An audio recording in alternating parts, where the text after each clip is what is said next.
mengecek program terapi medik. Misi Bu.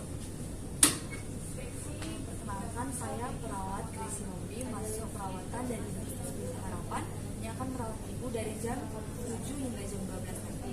Boleh saya lihat dalam namanya Bu? Boleh bantu sebutkan nama dan tempat yang hadir?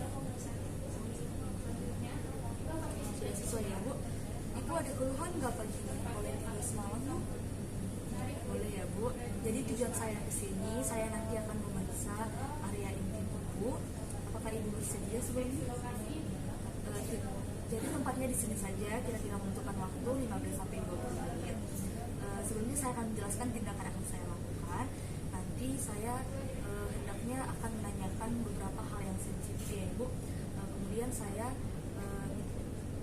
izin Ibu bersedia untuk dibuka celananya, dan saya akan memeriksa dan memberikan penekanan sedikit pada area intim Ibu. Apakah Ibu bersedia?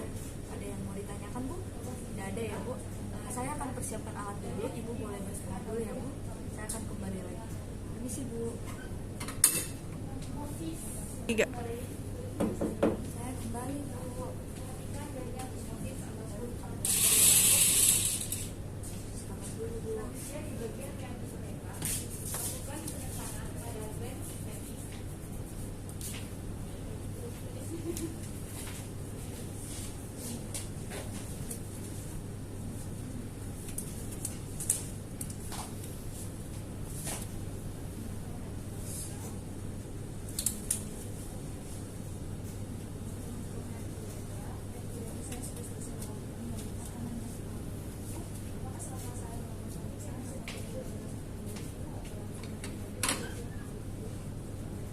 Sebelum saya memulai tindakan, saya akan menanyakan beberapa hal.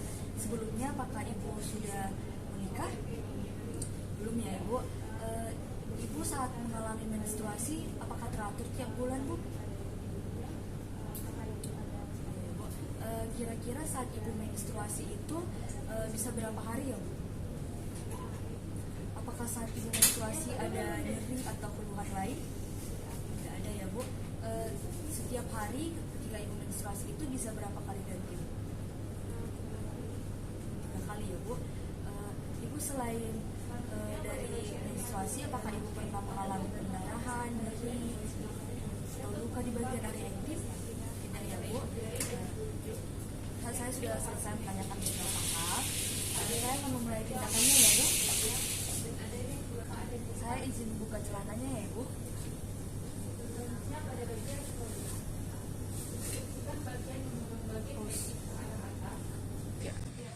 Baik Bu, saya akan memulai tindakan ya Bu. Yang pertama kita melakukan inspeksi. Kita inspeksi distribusi rambut sesuai perkembangan pubertas. Normalnya berbentuk segitiga terbalik. Kemudian kita kaji adanya kutu pada rambut. Kemudian kita inspeksi labia mayora pada wanita nullipara. Biasanya labia mayora berada di tengah, dan pada wanita persalinan tidak berada di tengah. Normalnya labia mayora itu padat dan simetris, kemudian tidak ada lesi atau nodul. Kemudian kita inspeksi klitoris dan labia minora pasien.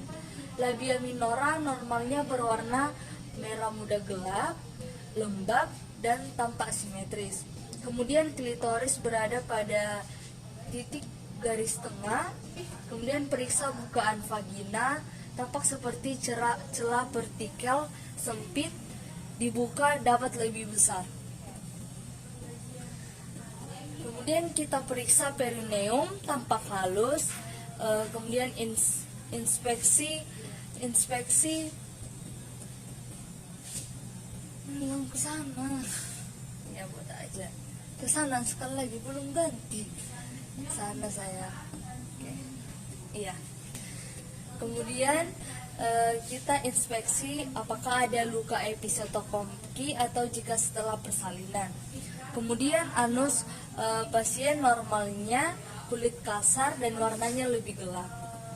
Kemudian kita palpasi labia mayora dengan jari telunjuk ke dalam vagina. Normalnya labia lunak dan sama. Apakah ada nyeri Bu? Ada deh Bu, tidak ada nyeri dan pembengkakan atau pengeluaran cairan. Oke, selanjutnya iya. Kita posisikan pasien 90 derajat. Kemudian meminta pasien untuk mengangkat ibu boleh bantu kedua tangannya diangkat ke atas. Kemudian kita inspeksi ukuran payudara. Tidak tampak nodul atau benjolan dan payudara tampak simetris. Puting pasien juga tidak ada pembengkakan. Kemudian pada area payudara tidak ada lecet atau cairan. Ibu boleh tangannya dipindahkan ke pinggang ibu dengan membungkuk ke depan. Kita memeriksa apakah ada kerutan atau dimpling saat ibunya membungkuk ke depan. Kemudian normalnya tidak ada perubahan posisi dan perubahan warna kulit. Ibu boleh bantu untuk terlentang ibu. Kemudian kita minta pasien untuk keadaan supine atau terlentang. Kita kaji bentuk payudara pasien. Ukuran payudara pasien sama kanan dan kiri. Kemudian tidak tampak adanya cairan yang keluar. Ibu sebelumnya ibu pernah menyusui atau tidak Bu? Tidak ya Bu. Puting pasien dengan ukuran yang sama. Kemudian ukuran areolar juga dengan ukuran yang normal. Kemudian kita palpasi untuk mengetahui ada tidaknya nodul atau nyeri saat dipalpasi atau luka di sekitar payudara. Ibu apakah ada nyeri? Tidak ada ya Bu. Kemudian ibu boleh angkat tangannya satu ke atas ibu, di atas kepala.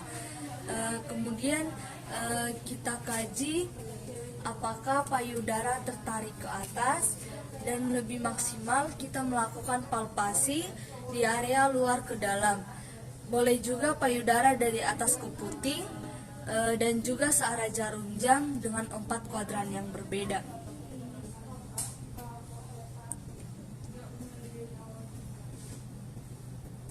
Ibu apakah ada nyeri? Ada nyeri Bu? Ada ya Bu.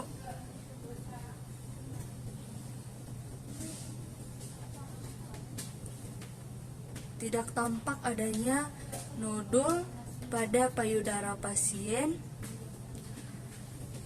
Kemudian kita dapat memijat payudara pasien dari atas ke puting. Kita periksa apakah ada pengeluaran cairan atau nyeri saat area areolar dipalpasi. Ibu apakah ada nyeri? Tidak tampak adanya pengeluaran cairan atau nyeri saat area areolar dipalpasi. Kemudian kita palpasi puting susu pasien, apakah ada cairan juga yang keluar dan apakah ada tidaknya nodul yang teraba atau benjolan. Normalnya tidak ada cairan yang keluar dan tidak ada. Kemudian kita palpasi puting susu pasien, adanya cairan yang keluar atau adanya nodul yang teraba atau benjolan saat kita meremas puting pasien. Normalnya tidak ada cairan yang keluar saat puting pasien dipalpasi dan tidak ada nodul atau benjolan saat puting pasien dipalpasi. Kemudian kita melakukannya di sebelah kiri juga dengan hal yang sama. Tidak tampak adanya keluaran cairan atau benjolan pada area puting susu. Baik Pak, saya akan menanyakan beberapa hal sebelum saya mengkaji. Sebelumnya, apakah Bapak sudah menikah? Belum ya Pak. Apakah ada lesi atau nyeri pada bagian area intim Bapak? Tidak ada ya Pak. Jadi saya akan memulai tindakannya. Saya mohon izin untuk membuka celananya ya Pak.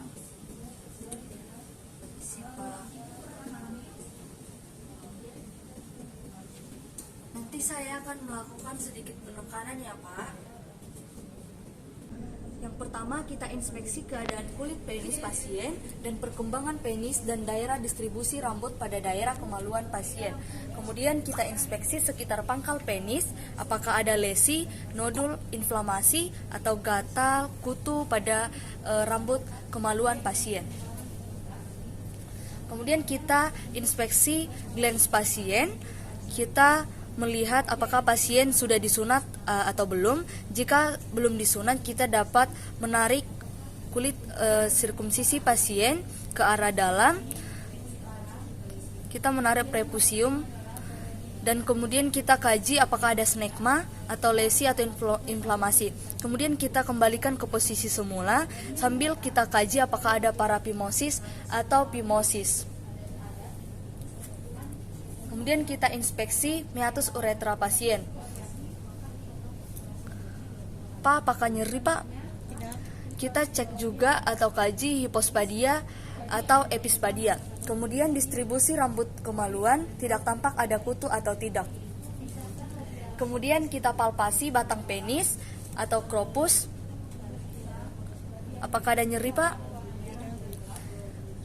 Tidak tampak normalnya nyeri tekan atau nodul pada bagian batang penis. Kemudian kita periksa skrotum pasien, angkat kantong skrotum, kita periksa apakah ada nodul atau inflamasi. Kita dapat juga menginstruksikan pasien untuk memegang penis ke arah atas agar tidak menghambat tangan pemeriksa. Kemudian kita kaji pembengkakan, benjolan atau lesi. Permisi ya Pak, saya lakukan tekanan sedikit. Tidak tampaknya ada nodul dan pembengkakan. Kemudian kita periksa testis dan epididymis. Kita periksa skrotum satu-satu. Apakah ada nyeri Pak? Tidak ada ya Pak. Kemudian kita perhatikan korda spermaticus mulai dari daerah epididymis sampai inguinal eksternal. Apakah ada nodul dan pembengkakan. Kemudian kita dapat memeriksa korda spermaticus dengan pen light di belakang skrotum, apakah ada massa atau bengkak. Kita dapat menaruhnya di bagian bawah. Jika tampaknya adanya pantulan merah, berarti terdapat cairan serosa yang ditandai dengan adanya hidrokel atau spermatokel. Kemudian Pak boleh mengejan Pak. Kita kaji apakah ada massa atau benjolan atau hernia. Kemudian kita palpasi area lingkar inguinal eksternal dan femoral. Bapak boleh bernapas seperti biasa. Normalnya tidak teraba benjolan dan massa saat dipalpasi. Kemudian kita palpasi inguinal limfatis, paha pasien, apakah ada pembesaran atau nyeri tekan. Apakah nyeri Pak? Tidak. Tidak terdapat pembesaran atau nyeri tekan pada daerah paha pasien. Baik Pak, sekitar 1 jam lagi saya akan kembali untuk memeriksa keadaan Bapak. Jika ada yang mau ditanyakan, Bapak boleh tekan tombol sebelah kanan. Nanti saya atau perawatnya akan datang membantu Bapak. Saya permisi dulu ya Pak.